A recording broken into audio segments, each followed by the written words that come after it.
Terima kasih banyak sebelumnya saya ucapkan buat kesempatan yang diberikan kepada saya untuk saya boleh menjadi berkat bagi kita semua lewat kebenaran firman Tuhan dalam persekutuan POWI atau ibadah POWI ini.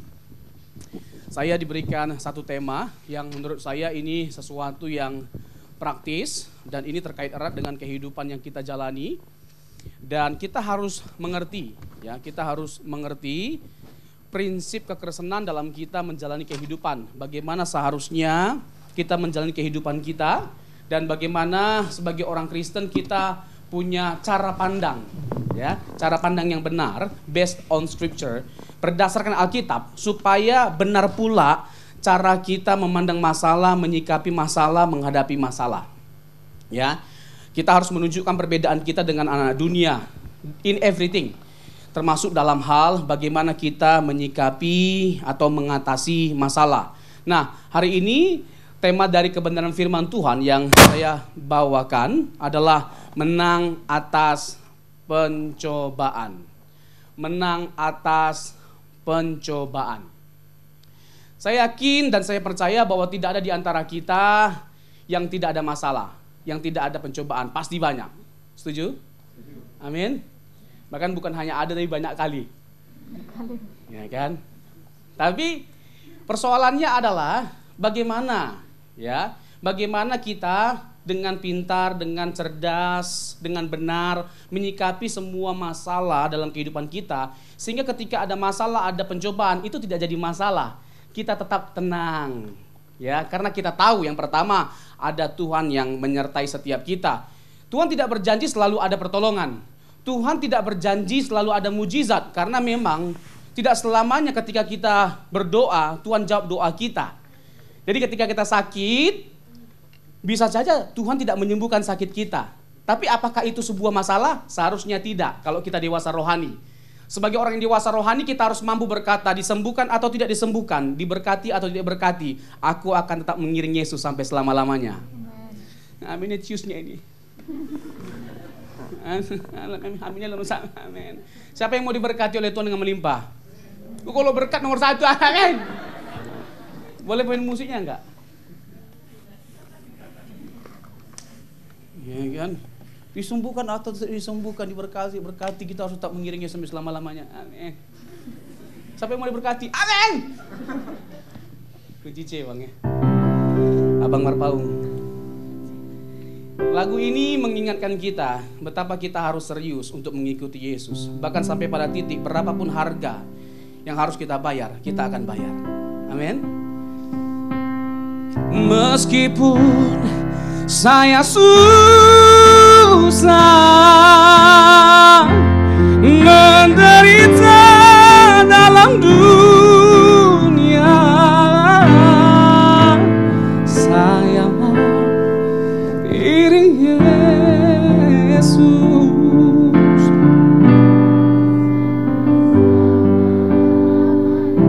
Sekali lagi. Meskipun pikul salib, sangkal diri tiap hari, sangkal diri tiap hari.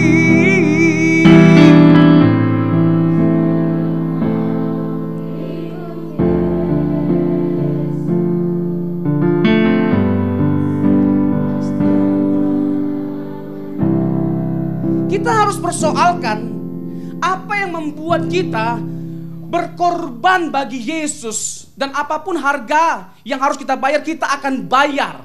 Kita harus pikirkan dengan matang, kita hidupi dan kita perjuangkan selama kita hidup. Supaya apa? Supaya tidak ada apapun dalam hidup kita yang membuat iman kita goyah dalam kita mengiring Yesus. Amin. Ketika kita sakit, gak disembuhkan, kita gak jadi marah kepada Tuhan. Ketika ada kebutuhan kita tidak dipenuhi oleh Tuhan, kita nggak jadi kecewa sama Tuhan, apalagi meninggalkan Tuhan. Sampai pada titik tidak ada ruang bagi kita untuk kita marah sama Tuhan. Karena kita tahu bahwa Tuhan itu sungguh sangat mengasihi kita dan kasih-Nya itu sempurna. Jangan ukur kasih Tuhan, cinta Tuhan, sayangnya Tuhan, perhatiannya Tuhan dengan dijawab atau tidaknya doa kita hari ini. Sebab kasih Tuhan telah dengan sempurna dinyatakan 2000 tahun yang lalu melalui karya salib. Amin. Luar biasa. Jadi kekristenan itu sebenarnya berbicara tentang apa? Salib, the cross. Salib berbicara tentang apa? Penderitaan. Filipi 1 ayat 29, kamu dipanggil bukan hanya untuk percaya, melainkan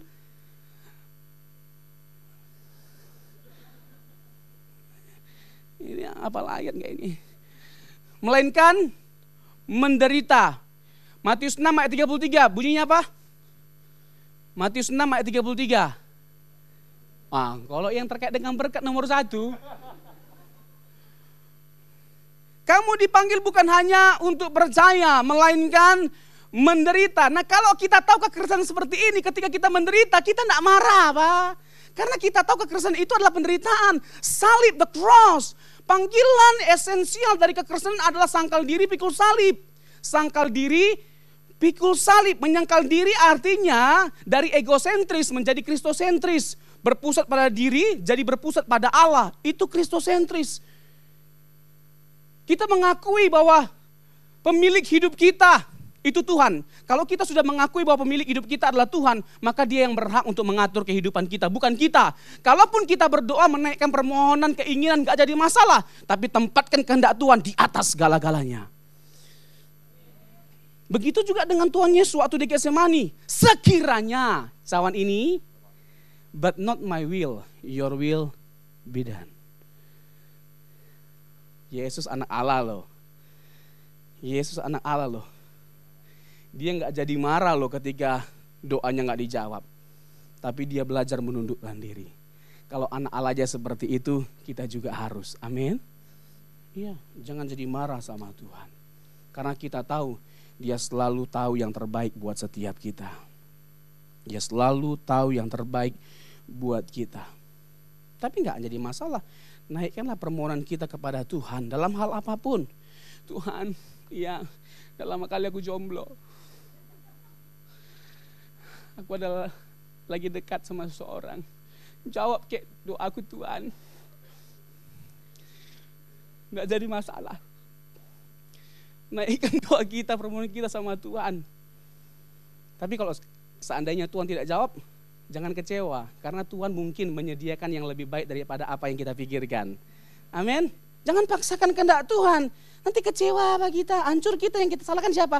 Tuhan, ini kan Tuhan yang memilih dia. Kamu, bukan Tuhan.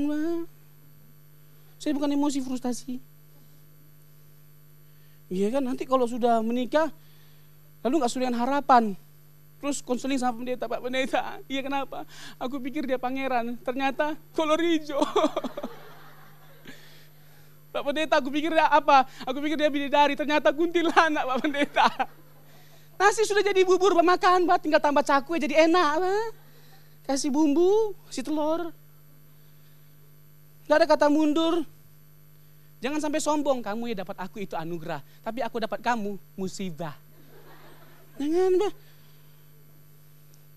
Makanya pastikan bahwa kita itu telah mengenal dan hidup di dalam Tuhan dengan benar pula. Amin. Kenali Tuhan dulu, baru cari pacar. Amin. Iya. Jadi gak jadi masalah kita menaikkan permohonan kita, doa kita kepada Tuhan.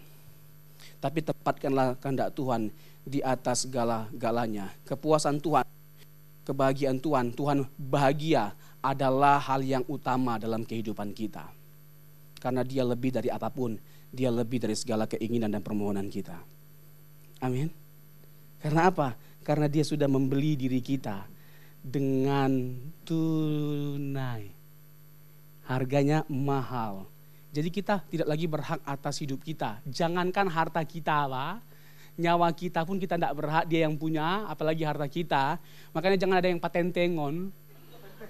Jangan ada yang sombong. Ini kan baru kaya dikit udah sombongnya selangit.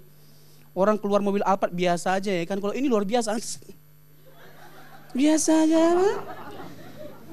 Ini orang gila apa gini. Bukan orang kaya. Di kampung-kampung lah ceritanya ini ya. Jadi diantar. Jangan gitu Bang Marpaung. Jadi adalah ibu-ibu kan hendak menunjukkan kalau dia itu orang kaya. Pura-pura pakailah dia cincin 10 di 10 jarinya. Udah kayak toko emas berjalan dia. Pura-pura dia tanya lah di pasar berapa buah sekilo, berapa sekilo. Dia nggak tahu yang jual juga orang kaya, punya gigi emas 10.000 sekilo.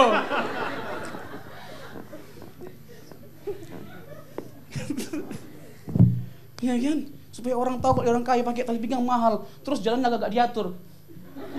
Ini bukan keren gila Bang. Jadi nggak ada yang perlu kita sombongkan, amin. Semuanya itu punya Tuhan. Apa kata Ayub? Tuhan yang memberi, Tuhan yang mengambil. Nggak hanya berhenti di situ. Terpujilah. Tuhan yang memberi, Tuhan yang mengambil. Saat mengambil, mampukah kita tetap memuji Tuhan? Itulah kesetiaan kita diuji. Itulah kerohanian kita diuji. Apakah kita dewasa atau tidaknya? Masihkah kita tetap memuji Tuhan, memuliakan Tuhan dalam sakitnya kita, dalam penderitaan kita, dalam tekanan yang kita alami? Buktikan. Tuhan juga ingin melihat cinta kita, kasih Tuhan, kasih kita kepada Tuhan. Kalau Tuhan sudah teruji sempurna, jangan dipersoalkan. Bagian Tuhan jangan diperkarakan. Dia terlalu tahu bagaimana dan kapan dia melakukan, merealisasikan apa yang menjadi kehendaknya dalam kehidupan kita. Dan selalu the best, selalu terbaik. Bagian kita persoalkan. Amin. Ya. Jadi semuanya itu milik Tuhan. Kita harus menyadari hal itu. Kita ini ibarat tukang parkir, Pak. Tukang parkir, mobil mewah-mewah, ya kan, Ferrari, Alphard, Lamborghini. Jadi Lamborghini. Ya kan, ingat tukang parkir, tidak boleh sombong, aku keren nih, banyak mobil keren-keren ini. Tukang parkir, orang hanya menitip, dititipkan. Harta yang ada pada kita itu dititip. He is the owner, we are manager. Dia pemilik, kita pengelola. Semuanya milik Tuhan, kapanpun dia bisa ambil. Kapanpun.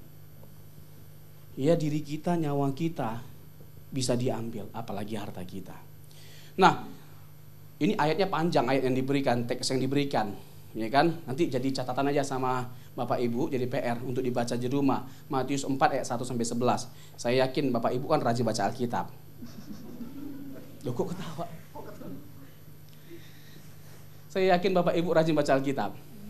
Insya Allah. Rajin-rajin baca Alkitab, Pak. Amin. Cuma 70-80 tahun kita hidup, masa sekali tidak bisa? Siapa di sini yang sudah pernah selesai baca Alkitab dari Kejadian sampai Wahyu? Ada orang di sini? Cuma berapa orang, Pak? Yang hanya perjanjian baru doang. Hanya perjanjian baru doang. Perjanjian lama doang, apalagi perjanjian lama pemerintah sampai di imamat berhenti langsung. Semakin sering kita baca firman Tuhan, semakin pikiran kita, perkataan kita diwarnai oleh firman Tuhan. Apa yang mewarnai hidup kita bergantung pada apa yang kita masukkan dalam pikiran kita. Kalau kita ingin hidup kita baik, masukkanlah hal-hal yang baik dalam pikiran kita. Jangan sampai nonton film Korea kita bisa berjam-jam, Pak. Hanya baca Alkitab tidak bisa cuma 5 menit, 10 menit. Kalau bahasa Korea semua tahu. Hangseo hamsamida sarang neo. Tapi kalau Alkitab hanya Kejadian 1 ayat 1, dari lahir sampai itu Mahamateon. Pada mulanya alam ciptakan langit dan bumi. Lebih hebat roh jahat, Pak, setan, Pak. Menguji Yesus, mencoba Yesus pakai ayat firman Tuhan ini, Matius 4 ayat 1-11. Pakai ayat firman Tuhan, setan aja tahu. Masa kita enggak? Bukan sedih, merana. Nah, kita tinggal di dunia yang penuh pencobaan. Dan dunia ini adalah gelanggang pertandingan. Kita semua berlomba. Kita semua bertanding dengan tujuan yang jelas, tujuan yang pasti. Kehadiran Yesus sebagai manusia menjadi bukti cinta kasih Allah yang sempurna bagi setiap kita. Selain untuk menyediakan keselamatan bagi umat manusia, Dia juga memberikan keteladanan atau contoh bagi setiap kita. Jadi kehadiran Yesus harus dimaknai secara kaya, jangan secara dangkal. Dia betul datang untuk menyelamatkan setiap kita. Tidak ada yang bisa menyelamatkan setiap kita selain Allah. Dan mengapa dia menyelamatkan kita dengan jalan menjelma menjadi manusia? Pertama, karena manusia yang berdosa. Yang kedua, mengapa harus dengan jalan kematian? Karena upah dosa ialah maut. Allah nggak mungkin bisa mati kalau dia tidak menjelma menjadi manusia. So, untuk itu dia menjelma menjadi manusia. At least dapat wawasan sedikit lah ya. Hal-hal yang bersifat teologi atau doktrinal. Jadi kita bisa mempertanggungjawabkan keyakinan kita bahwa kita punya alasan atau argumentasi yang kuat mengapa kita percaya dia adalah Tuhan. Sekalipun dia manusia. Apa itu orang Kristen? Masa manusia dipertuhankan? Kita tidak pernah mempertuhankan manusia, Pak. Yesus itu bukan manusia yang jadi Tuhan, tapi Tuhan yang jadi manusia. Jangankan manusia jadi Tuhan, manusia jadi huluk aja tidak ada, Pak. Manusia jadi Superman itu hanya ada di bioskop. Di kehidupan nyata tidak ada, apalagi manusia jadi Tuhan. Nah, Yesus bukan manusia yang jadi Tuhan, dia adalah Tuhan yang jadi manusia. Nah, hebatnya adalah kita sungguh sangat bersyukur dengan Yesus menjelma menjadi manusia. Karena dengan dia menjelma menjadi manusia, kita jadi tahu kehidupan yang diperkenankan oleh Allah itu kehidupan yang seperti apa? Kehidupan seperti anaknya. Dia memberikan teladan nyata bagi setiap kita, termasuk dalam hal pencobaan. Gak ada perbedaan loh. Kita dicobai, Yesus pun dicobai, Adam dicobai mengalami pencobaan, umat Israel mengalami pencobaan, Yesus juga mengalami pencobaan. Bedanya Yesus menang. Jadi kita punya alasan bahwa kita bisa menang atau bisa mengatasi setiap pencobaan dalam kehidupan kita. Dengan apa? Dengan kita melihat Yesus. Nah, inilah salah satu manfaat atau dampak yang luar biasa yang kita peroleh dari Yesus menyelamatkan kita dengan jalan menjelma menjadi manusia, anak Allah, menjelma menjadi manusia supaya kita manusia bisa menjadi anak-anak Allah. Dia memberikan keselamatan, dia memberikan ajaran moral yang agung, yang luar biasa, yang tidak akan kita temukan keagungannya di luar kekristenan, di luar Injil. Tidak ada ajaran yang lebih baik selain Injil. Tetapi kita harus membuktikan bahwa ajaran Injil itu lebih baik, not only by words, but by action. Bukan hanya dengan kata-kata, tapi tindakan. Tampar pipi kiri kasih pipi. Dan artinya jangan balas kejahatan tapi dengan dilempar dengan batu, lempar dengan bunga. Amin. Enggak ada yang amin. Dilempar dengan batu, lempar dengan bunga. Dilempar lagi dengan batu, lempar dengan bunga. Sekalian pot-potnya. Bercanda. Balas kejahatan dengan kebaikan, itu kekristenan. Jadi luar biasa kekristenan itu. Tapi kita harus menunjukkan luar biasanya kekristenan itu lewat hidup kita. Hidup kita yang menjadi verifikasi bahwa kekristenan itu luar biasa. Bukan dengan kesaksian kita bahwa aku diberkati Tuhan dengan luar biasa, aku disembuhkan. Tapi lewat hidup kita, di mana kita tetap didapati setia, mengasihi Tuhan, tetap dengan senyum sukacita menjalani kehidupan meskipun banyak masalah. Kesaksian gereja hari-hari ini dipenuhi dengan kesaksian berkat jasmani.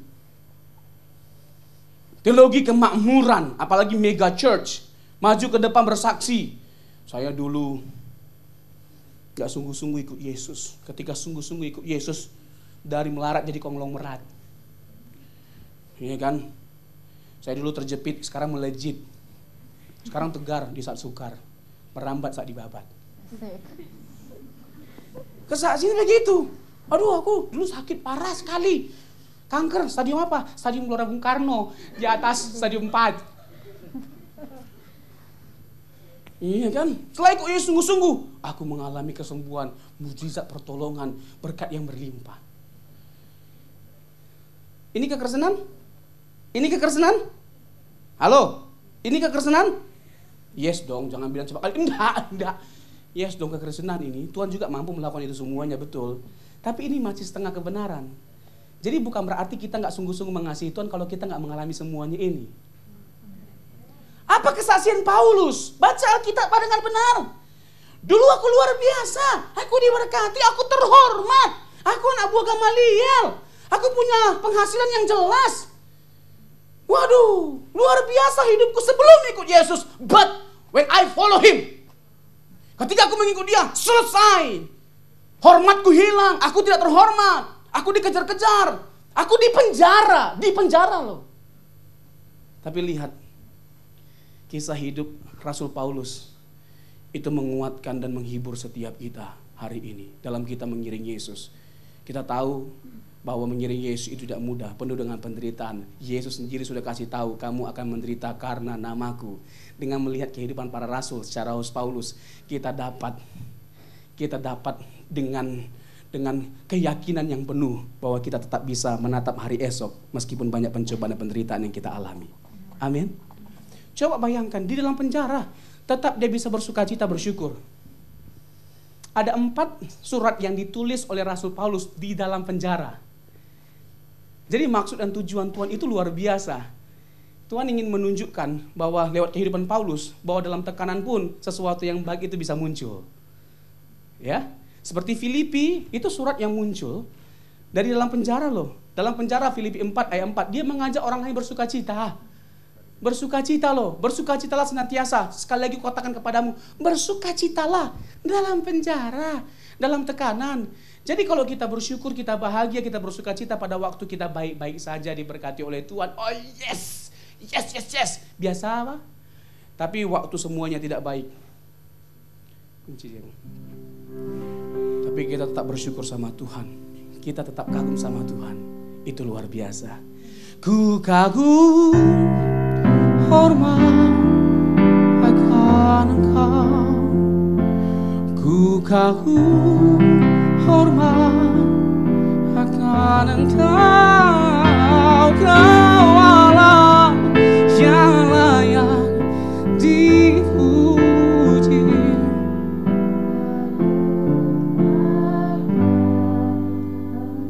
Pertahankan kekaguman kita sama Tuhan dalam setiap kondisi kehidupan kita. Tetap memuji Tuhan apapun yang terjadi dalam kehidupan kita. Amin. Apapun yang terjadi di dalam hidupku, tetap ku berkata. Cukup, ketinggian soal nadanya. Tetap ku berkata Tuhan Yesus itu baik dalam segala hal. Harusnya seperti itulah kekristenan yang kita jalani. Yang setuju katakan amin. Amin. Jadi jikalau Tuhan Yesus, kalau kita merujuk kepada Matius 4 ayat 1-11 tadi ya, dengan kita melihat bagaimana Yesus dicobai dan bagaimana Tuhan kita Yesus Kristus menyikapi atau menghadapi pencobaan itu. Ya, mari kita melihat teladan yang diberikan oleh Tuhan Yesus. Dalam pencobaan itu dia sering mengutip firman. Dia mengutip firman. Apa yang membuat kita jadi pribadi yang tidak tergoncangkan dalam kehidupan yang penuh dengan kelaliman dan cobaan ini? Tidak ada yang lain selain firman. Kita tahu Alkitab itu firman Tuhan, datang dari Tuhan. Kita tahu Alkitab itu penuh dengan kuasa karena berasal dari Allah yang maha kuasa. Kita tahu bahwa Alkitab itu bisa menyegarkan jiwa kita, menguatkan iman kita, mengubahkan setiap kita. Tapi terlalu sedikit waktu yang kita berikan untuk kita membaca, menggali dan merenungkannya. Bagaimana kita tidak jadi pribadi yang lemah? Wajar aja. Bagaimana kita bisa jadi pribadi yang strong? Sementara sedikit waktu yang kita habiskan untuk membaca firman Tuhan, lebih banyak waktu yang kita habiskan untuk merenungkan si Dia daripada firman Tuhan. Coba gimana kita nggak jadi galau, ya kan? Baru aja mulai ngambek-ngambek, marah-marah atau bahkan putus, langsung galaunya bukan main. Ya, ternyata belum siap aku kehilangan dirimu. Masya Allah, itu amat. Hanya dia apa laki-laki satu-satunya di dunia ini. Si banyak apa yang lain. Amin.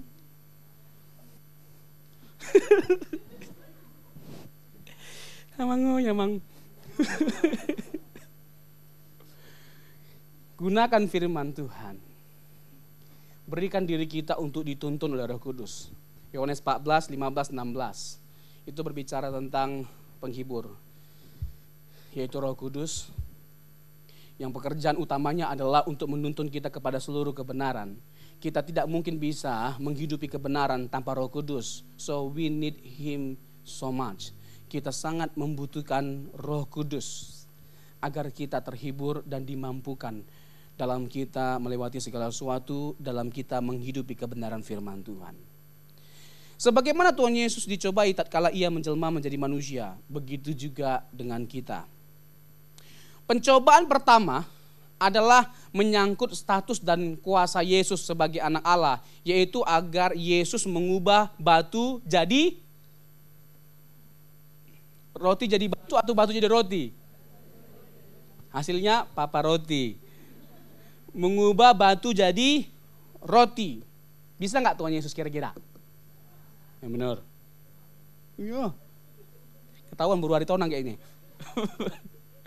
Mengubah batu jadi roti. Bisa banget. Jangankan mengubah batu jadi roti, mengubah setan jadi lapet pun bisa, Pak. Apalagi batu jadi roti. Bisa. Tapi dia harus tunduk sama Allah, bukan sama iblis, bukan sama setan. Dia tunduk pada kemauan, keinginan, kehendak Allah, Bapa, bukan setan. Ini jebakan Batman. Ini setan merasa dia lebih pintar. Tahu Pak Tuhan Yesus kelicikannya? Tapi jangan juga kita jadi merendahkan setan. Setan itu pintar loh.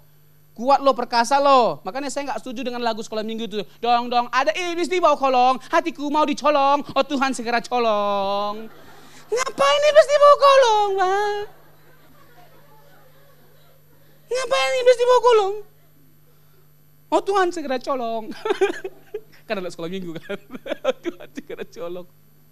2 Korintus 12. 2 Korintus 12 silakan baca di rumah ya. Lagi-lagi. Kan Bapak Ibu rajin-rajin. Catat aja. 2 Korintus 12. Itu apa kata Paulus? Utusan iblis datang menggocok aku supaya aku tidak meninggikan diri. Kan dia melihat penglihatan yang begitu luar biasa tuh. Diajak Tuhan ke surga tuh. Ya kan?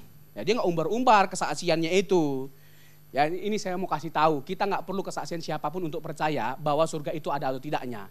Kita percaya betul surga itu ada karena apa? Karena Alkitab sudah mengatakannya, Pak. Amin. Iya, kadang-kadang kalau yang sekarang ini dibumbu-bumbui kesaksiannya. Saya melihat di neraka bagaimana setan menghukum banyak orang Kristen bahkan para pendeta. Di neraka itu setan yang dihukum, kok jadi setan yang hukum kita. Terus pakai trisula. Lah itu konsep mana? Itu bukan Kristen, Pak. Agama tetangga. Kok pakai trisula? Nah, jadi penglihatan yang luar biasa. Tuhan memberikan sebuah pernyataan yang begitu luar biasa kepada Paulus. Nah, supaya dia tidak meninggikan diri. Lalu diizinkan untuk setan mencobai dia. Tapi bukan setan langsung loh. Bukan si setan, bukan si kunjuk yang satu itu. Tapi utusannya. Paulus hebat enggak? Paulus hebat enggak? Rasul Paulus loh. Ada orang enggak sih? Paulus hebat enggak? Hebat dong. Intelektualitasnya jangan diragukan. Hampir setengah perjanjian baru siapa yang tulis? Paulus. Spiritualitasnya jangan diragukan. Karunia-karunianya. Dengan sapu tangannya bisa menyembuhkan orang sakit. Tapi ingat, sapu tangan Paulus bukan kita, apa? Kalau Paulus menyembuhkan, kita memingsankan. 3 minggu gak dicuci. Jangan coba-coba. Nah, luar biasa penglihatan yang dia lihat, yang dia dapatkan dari Tuhan. Lihat surga, masuk ke tingkat ketiga. Di Firdaus, di surga, kata Alkitab. Nah, supaya dia gak meninggikan diri,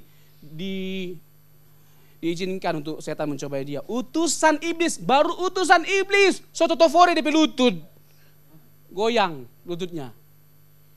Ya, itu perdebatan teologis ya. Paulus pada waktu itu, sakit apa kita gak tahu. Ada yang bilang dia buta, ada yang bilang dia ayan, dan masih banyak lagi lah. Pokoknya itu berdampak pada fisiknya. Ya, itu baru utusan iblis, belum iblis langsung loh. Berarti memang setan itu bukan main-main. Gak bisa disepelekan, Mbak.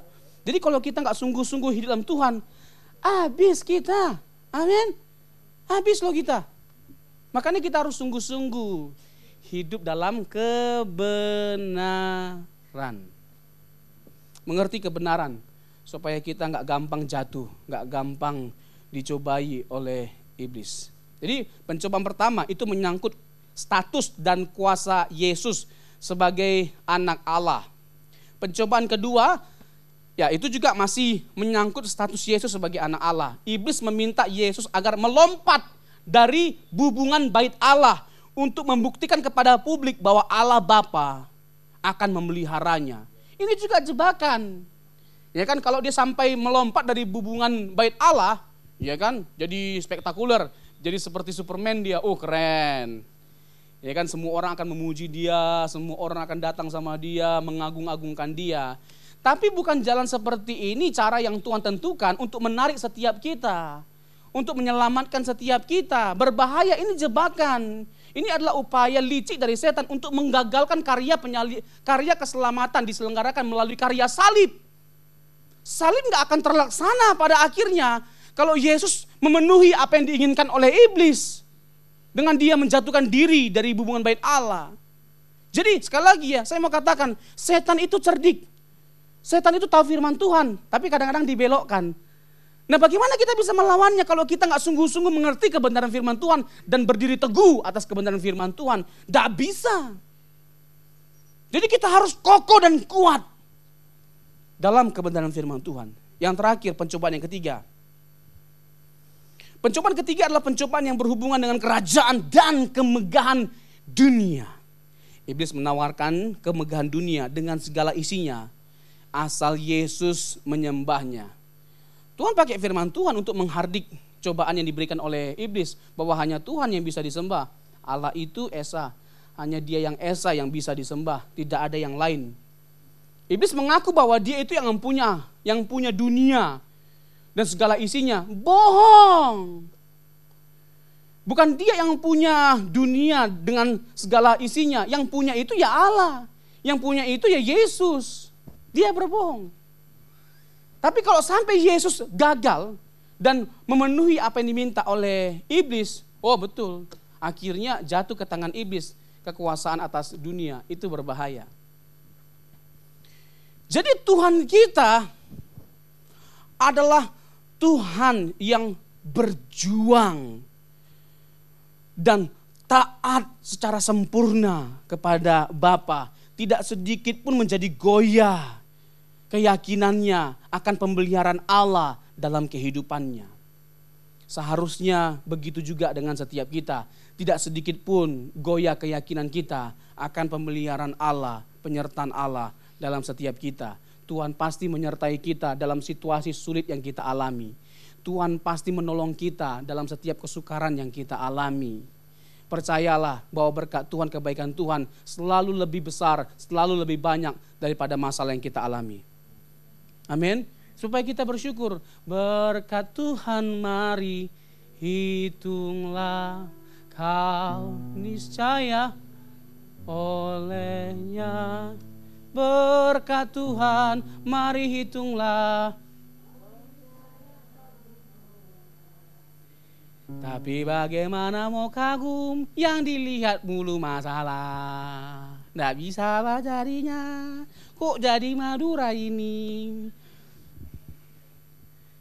Lihat berkat Tuhan, hitung berkat Tuhan, kebaikan Tuhan. Jauh lebih banyak berkat Tuhan. Dari kita pagi pun sudah ada berkat Tuhan yang kita terima, betul nggak? Nafas, masih bernafas. Nggak sedikit orang mati pada waktu tidur. Jadi kalau masih kita bisa bangun dari tidur, itu berkat Tuhan. All my life you have been faithful. All my life you have been so good. With every breath that I am able, I will sing of the goodness of God. Lagu ini luar biasa sekali memberkati saya. Tahun ini menjadi tahun terberat dalam kehidupan saya. Bahkan dari tahun kemarin. Karena saya kehilangan abang yang sangat saya kasihi. Saya sangat mengasihi dia. Bulan 12 kemarin dia pergi meninggalkan kami semua. Saya sangat dekat sekali meninggalnya di Jakarta. Dan ya saya ikut terlibat dalam merawat dia selama di Jakarta. Membantu dia dalam perawatan di salah satu rumah sakit di Jakarta ini. Menderita kanker hati. Ada kekecewaan sebenarnya, tetapi saya nggak bisa ungkapkan. Jadi dalam sekali ya, kesedihan atau duka cita yang saya alami karena ditinggalkan oleh abang yang sangat saya kasih. Aduh, abang saya ini luar biasa sekali baiknya. Makanya kami ya saling mengasihi lah, saling menyayangi, saling mencintai. Berat sekali ditinggalkan oleh orang yang kita kasih. Dan jujur ini, kalau bukan Tuhan saya tidak kuat bisa berdiri atau melakukan pelayanan saya. Itu semua karena Tuhan. Saya itu terbiasa ya kalau khotbah di depan orang banyak, ketika ada pelayanan kedukaan. Bahkan bisa tetap menghibur mereka, membuat mereka tertawa. Tapi ketika saya sendiri yang mengalaminya, aduh hancur. Rasanya mau mati aja. Ketika saya sendiri yang mengalami, sakit berat. Tetapi saya belajar untuk merenungkan apa yang saya lakukan dan status saya sebagai hamba Tuhan. Saya telah banyak mengerti kebenaran firman Tuhan. Saya telah banyak melayani dan menghibur orang dalam acara kedukaan. Tapi kalau saya sendiri gak bisa tegar saat saya mengalaminya, untuk apa saya jadi hamba Tuhan? Untuk apa saya mengerti segudang kebenaran firman Tuhan, tapi pada akhirnya saya gak bisa mengaplikasikan dalam kehidupan saya. Saya mulai belajar untuk melihat kebaikan Tuhan, bahwa kebaikan Tuhan jauh lebih besar dari duka cita saya. Kebaikan Tuhan jauh lebih besar dari penderitaan kita. Kebaikan Tuhan jauh lebih besar dari segala-galanya yang kita hadapi. Berikan tepuk tangan bagi Tuhan kita. Salah satu lagu yang menghibur saya belakangan ini masih ada waktu ya Pak Iwan ya? Masih ya? Karena tadi 3 jam.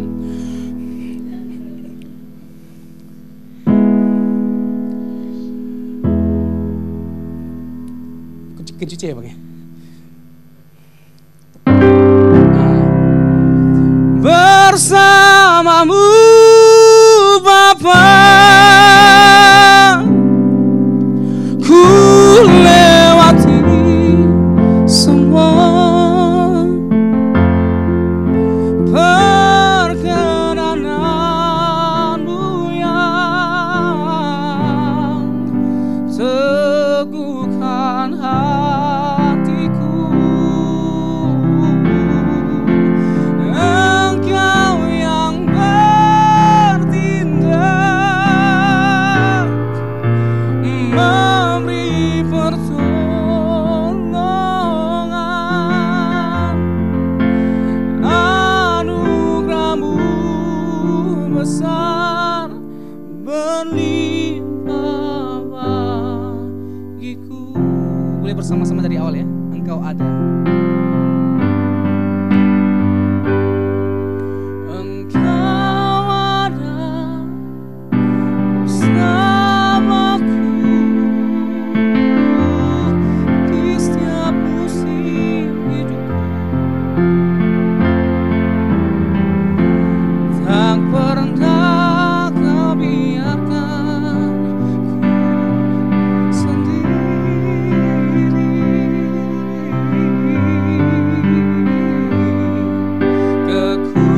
Kekuatan di jiwaku adalah bersamamu. Tak pernah ku ragukan kasihmu. Sama-sama bersamamu, bersamamu Bapa, ku lewati semua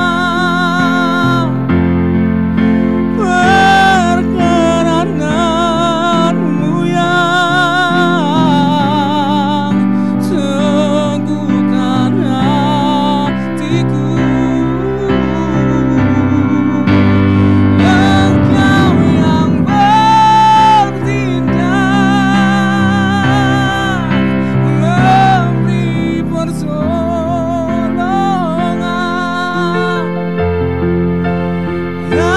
Anugerahmu besar, berlimpah bagiku.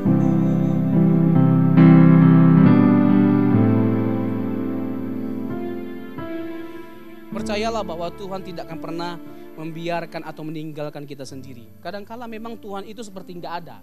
Tapi bukan berarti dia diam, doing nothing. Dia tetap melihat kita dan menyertai kita. Dan penyertaan Tuhan itu segala-galanya bagi setiap kita. At least dia memberikan kita kekuatan untuk kita bisa melewati semuanya. Meskipun kita tidak melihat pertolongan atau mujizatnya, tapi dia memberikan kita kekuatan untuk kita bisa melewatinya. Bersamamu Bapa, ku lewati semua.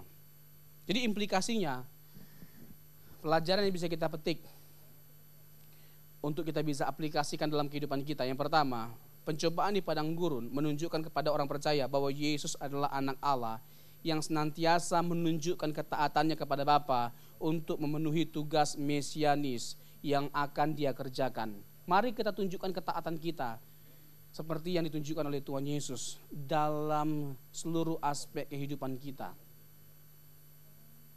Yang kedua, Yesus adalah anak Allah yang datang untuk menggenapi dan menyempurnakan nubuatan perjanjian lama.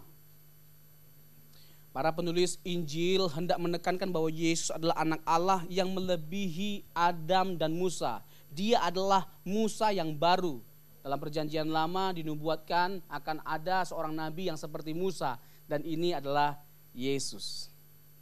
Jika Adam dan bangsa Israel gagal ketika mereka menghadapi pencobaan, maka Yesus yang adalah anak Allah itu, anak Adam itu adalah jauh lebih sempurna. Dia tidak gagal. Yesus yang adalah anak Allah itu memenangkan pencobaan. Kita pun punya keyakinan, alasan atau dasar untuk yakin bahwa kita bisa menang mengatasi pencobaan kita.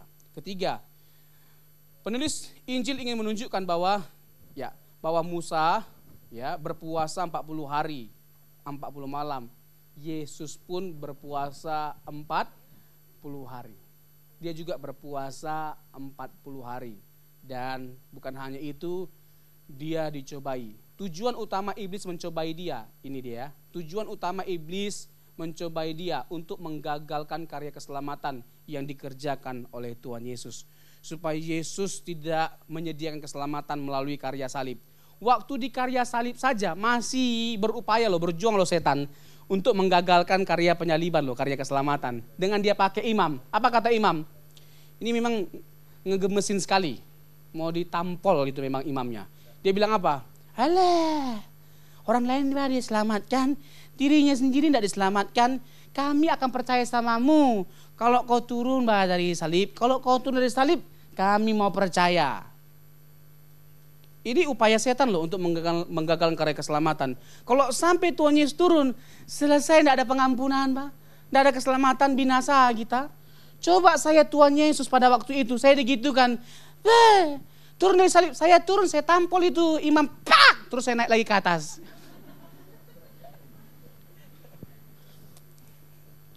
Luar biasa kesetiaan, kesabaran, dan penguasaan diri Tuhan Yesus. Jadi banyak teladan hidup yang diberikan, banyak contoh kehidupan yang Tuhan kita berikan bagi setiap kita. Mengasihi, belas kasihan, mengampuni. Kita sering gagal mengampuni. Kita suka sekali dendam, kita suka sekali iri, kita suka sekali benci, menyimpan kepahitan. Padahal itu semua sampah dan hati kita bukan tempat sampah. Lepaskan pengampunan karena memang sewajarnya itulah esensi kita sebagai anak Tuhan, mampu mengampuni saat dunia tidak mengampuni. Kita anak Tuhan, memandang Yesus adalah jalan untuk kita bisa melepaskan pengampunan kepada seseorang yang meskipun begitu menyakiti kita. Dengan memandang salib, kita akhirnya terbuka mata. Kita sadar bahwa kita pun orang yang berdosa. Bahwa kita pun banyak salah, banyak dosa. Amin. Ingat, setiap kita, kasih karunia Tuhan sudah diberikan. Kasih karunia Tuhan selalu lebih besar daripada kesalahan kita. Mungkin ada di antara kita yang merasa diri tidak layak karena telah jatuh dalam dosa. Jangan seperti itu. Jangan punya perasaan seperti itu. Anugerah Tuhan selalu lebih besar daripada kesalahan kita. Tangannya selalu terbuka seperti yang dikatakan oleh Alkitab terkait dengan perumpamaan anak yang hilang. Tangannya selalu terbuka untuk menanti setiap kita. Pertanyaannya, apakah kita mau datang kepada Dia? Dan sungguh-sungguh kembali kepada Dia. Itu yang Tuhan inginkan dari setiap kita. Setelah kita menerima pengampunan, ingat kata Tuhan Yesus kepada wanita yang gak dapat berzina, no more sin. Jangan berbuat dosa lagi. Pencobaan selalu ada. Selama kita hidup kita akan banyak masalah, tetap ada masalah. Tapi itu bukan masalah. Dan itu bukan masalah yang sesungguhnya. Masalah yang sesungguhnya adalah ketika kita gagal menghadapinya atau kita jadi jauh dari Tuhan karena masalah yang kita hadapi, kita meninggalkan Tuhan. Itu masalah yang sesungguhnya. Jangan sampai masalah, pencobaan membuat kita jauh dari Tuhan. Tapi justru sebaliknya, biarlah masalah, pencobaan membuat kita menjadi semakin dekat kepada Tuhan. Itu yang dialami oleh Ayub. Dia diberkati oleh Tuhan pada akhirnya ketika dia menang atas seluruh pencobaan dalam kehidupannya. Dia berkata, dulu aku mendengar engkau dari apa kata orang, tapi hari ini mataku memandang engkau. Dari kisah hidup Ayub, dari pencobaan yang dialami oleh Ayub, kita dapat menyimpulkan bahwa dekat dan mengenal Tuhan itu mahal harganya. Mahal. Penderitaan bisa dipakai oleh Tuhan sebagai sarana untuk membawa kita semakin dekat dan semakin lebih mengenal Tuhan. Tuhan Yesus memberkati.